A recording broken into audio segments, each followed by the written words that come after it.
Shalom, salam sejahtera untuk kita sekalian.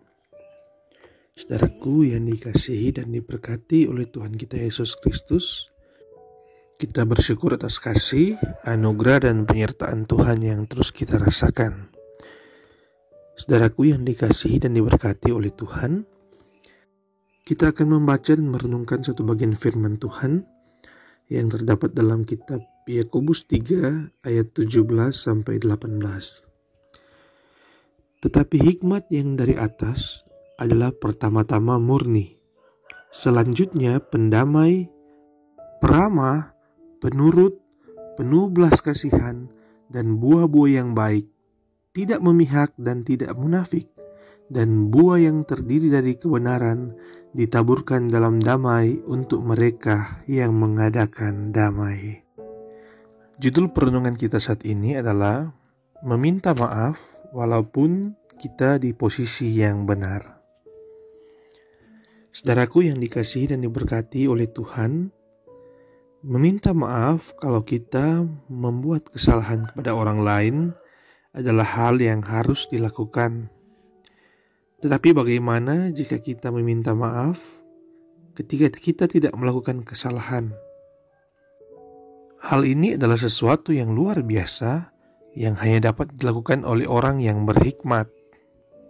Suatu kali saya menegur sahabat saya yang melakukan kesalahan. Kami sempat beradu argumen dan dia ngotot dengan alasan untuk membenarkan perbuatannya yang sudah jelas-jelas salah. Bahkan keadaan berbalik ketika saya mengajaknya untuk tidak melakukan kesalahannya lagi. Teman saya itu malah balik marah-marah sama saya. Niat baik saya pada awalnya akhirnya berbalik 180 derajat. Saya pun marah-marah kepada teman saya itu karena saya menganggap dia tidak menerima nasihat saya. Beberapa hari kemudian saya menjaga jarak dengan teman saya itu. Saya tidak mau lagi berbicara dengannya untuk menunjukkan kemarahan saya kepadanya. Selang beberapa hari, hati saya dipenuhi dengan rasa benci dan emosi.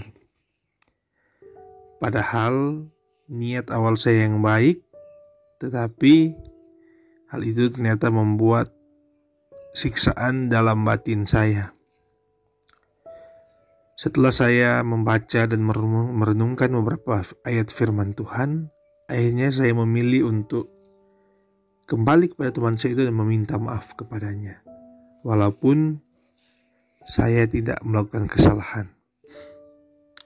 Nah, saudara-saudara, ketika saya meminta maaf kepada teman saya tersebut, akhirnya hati saya merasa lega, penuh dengan kedamaian, penuh dengan kasih.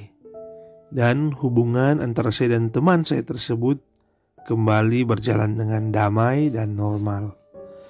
Saudara-saudara yang dikasihi Tuhan, kisah ini tentunya seringkali terjadi dalam kehidupan kita. Kita lebih memilih membalas, memusuhi orang yang tidak mau menerima teguran dari kita.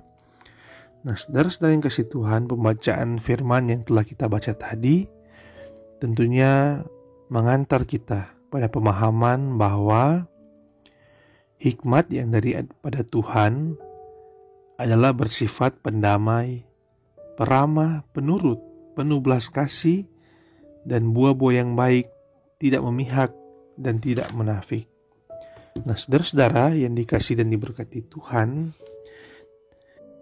terkadang kita lebih menuruti ego kita untuk tidak mau berdamai dengan orang lain.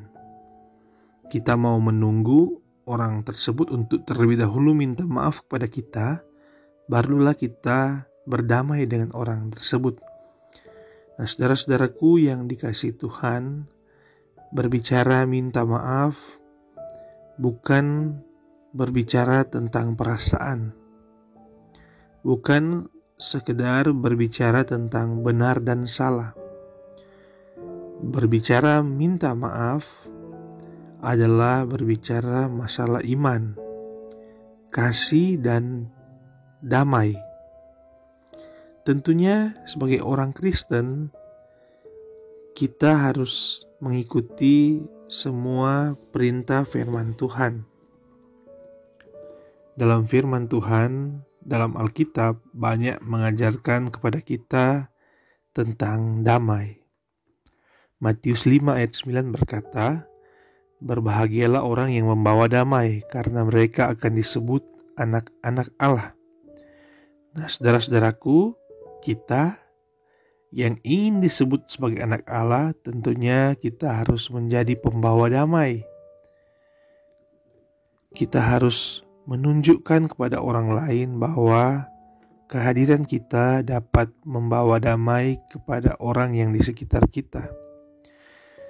Tentunya hal ini juga berlaku ketika ada orang yang berbuat salah kepada kita. Kekerasan hati kita tidak akan menyadarkan orang lain akan kesalahan mereka. Tetapi jika kita yang meminta maaf terlebih dahulu kepada mereka, maka hati mereka akan dipenuhi dengan kedamaian dan kasih, dan itulah yang akan menyadarkan mereka akan kesalahan yang mereka lakukan. Ada orang berkata, hanya orang bodoh yang akan meminta maaf pada musuhnya. Tetapi ajaran Kristen berbeda. Meminta maaf bukan berarti kita benar akan menjadi salah.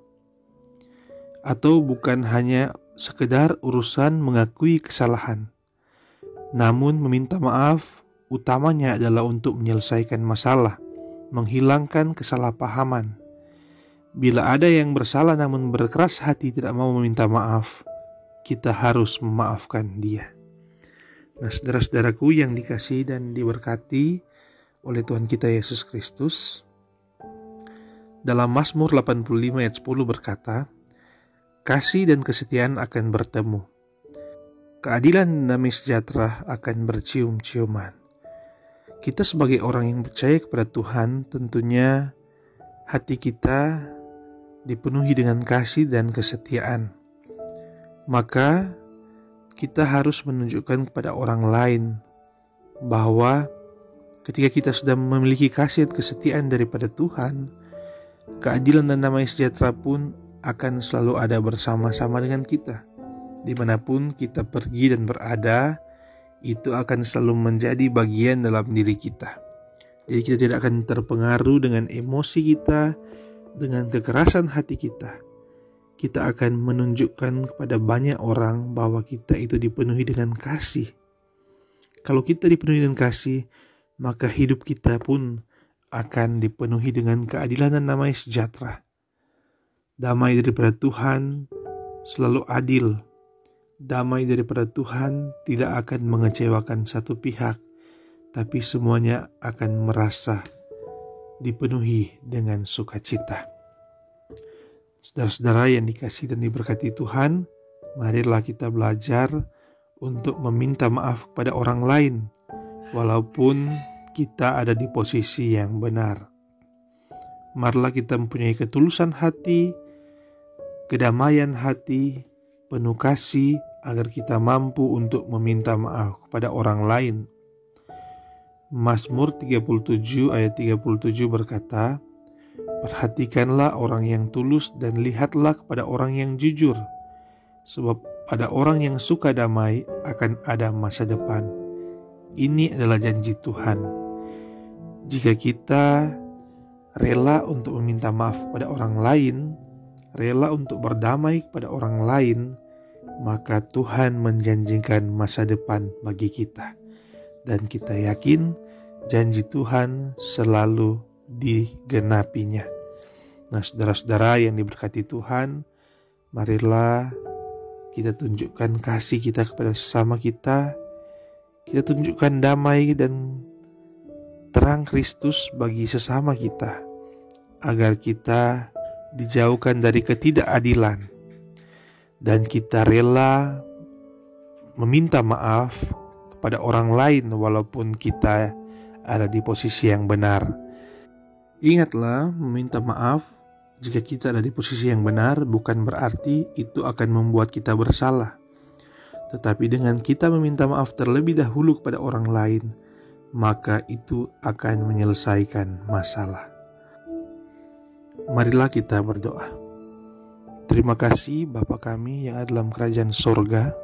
Bapa yang selalu baik dalam kehidupan kami, Bapa yang selalu memberikan kami anugerah keselamatan, Bapa yang selalu memberikan kami kesehatan dan kekuatan, hikmat dalam kami menjalani kehidupan kami. Di saat ini Bapa, kami belajar bagaimana kami dapat memaafkan orang yang berbuat salah kepada kami. Karena kami yakin dan percaya Tuhan sudah menaruh hikmat dalam diri kami. Tuhan sudah menaruh kasih dan damai dalam diri kami, sehingga kami pun dapat menunjukkan hal itu kepada orang lain. Biarlah ya Tuhan, dimanapun kami pergi dan berada, kami dapat membawa damai, kami dapat menunjukkan kasih kepada sesama kami, dan orang lain pun dapat termotivasi melihat sifat-sifat kami. Karena kami mempunyai Allah yang sudah mengajarkan kami untuk mengasihi sesama, terlebih mengasihi Engkau. Terima kasih Bapa, ubahlah hidup kami menjadi orang-orang yang penuh kasih dan damai, orang-orang yang rela memberikan maaf kepada orang lain. Kami yakin penyertaan Tuhan selalu berlaku dalam kehidupan kami, dan Tuhan akan menyediakan masa depan yang cerah bagi kami. Terima kasih Bapa di sorga, Engkau kiranya terus menyertai kehidupan kami, memberkati kehidupan kami, hari ini, esok, dan selalu terus. Dalam nama Tuhan Yesus Kristus yang adalah Tuhan dan Juru Selamat hidup kami bawa doa ini kepadamu. Amin. Demikianlah renungan kita di saat ini. Jangan lupa tekan like, komen, dan subscribe. Dan marilah kita share video ini agar dapat memberkati banyak orang. Terima kasih, God bless.